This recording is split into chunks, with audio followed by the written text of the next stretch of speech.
Mesdames, Messieurs, bonjour. Nous avons eu l'honneur d'être invités par GPS Benelux pour couvrir une conférence qu'elle donne aujourd'hui même à Bruxelles, samedi 25 novembre 2023.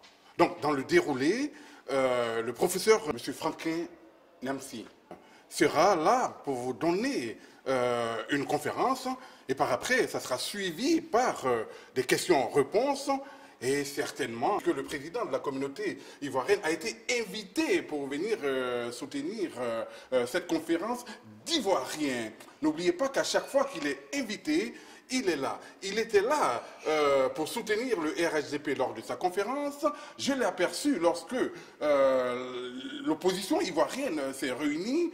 Aujourd'hui, son secrétariat m'a dit qu'il sera là. Donc, s'il est là, je lui tendrai le micro pour que lui-même dise quelles sont ses motivations. Pourquoi chaque fois qu'on l'invite, il est là. Chaque fois qu'il y a une conférence des Ivoiriens, il est là.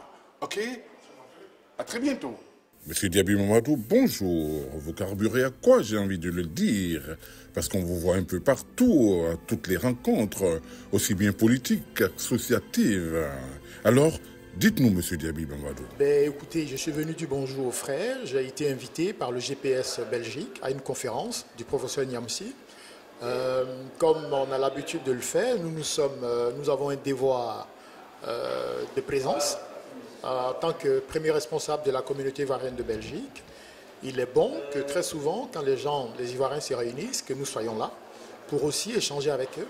Et surtout, nous sommes garants d'une certaine courtoisie que nous connaissons, légendaire à la Belgique. La Belgique, c'est un carrefour, c'est un espace où les Ivoiriens ont pris l'habitude de se parler.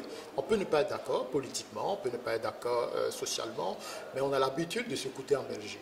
Alors, je comprends de plus en plus pourquoi tous les politiques aiment venir en Belgique, parce que quand ils y arrivent, ils rencontrent tout le monde. La Belgique, c'est très cosmopolite, c'est très africain, on y trouve de tout en termes de nationalité.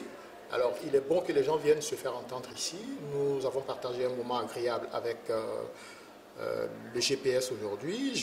J'invite également les autres partis politiques à venir parler aux Ivoiriens sans attendre des campagnes politiques. C'est aussi une façon de s'imprégner, animer des conférences. Nous, on a soif de savoir, on veut comprendre, et je crois que c'est le but d'ailleurs.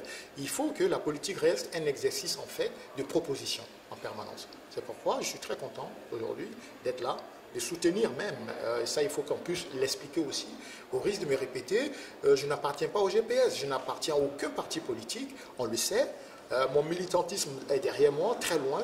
Aujourd'hui, j'ai un seul parti, vous le savez, Obi autant que moi, c'est la Côte d'Ivoire. Tous ceux qui prônent la paix, le vivre ensemble, tous ceux qui prônent véritablement un progrès réel pour la Côte d'Ivoire, et nous nous sommes inscrits dans ce navire-là. C'est-à-dire que notre parti, c'est la Côte d'Ivoire. Quoi qu'il en soit, et nous avons bon espoir que 2025, qui va susciter certainement encore beaucoup d'intérêt, que chacun sache garder raison, que chacun sache qu'il y a un moment pour en découdre politiquement, je dis bien, et qu'après, c'est la fraternité qui d'abord commence, est pendant, et après également que nous sommes frères. Et donc, il ne faut pas rompre ce lien-là, il faut rester en accord avec ces principes-là. Nous sommes africains, nous avons des façons de faire, il est bon que, même quand on n'est pas d'accord, qu'on cherche l'arbre à palabres, qu'on discute et qu'on essaye d'avancer. Cela ne veut pas dire qu'on sera tous des amis, il faut échanger. Et ne pas être d'accord est souvent source de richesse. Il faut qu'il y ait plusieurs propositions et qu'au final, nous soyons d'accord sur celui qui a été choisi, dans des règles que nous nous sommes données, et qu'on accompagne celui-là, et qu'au final, on puisse remettre en permanence encore, nous remettre toujours en cause pour avancer.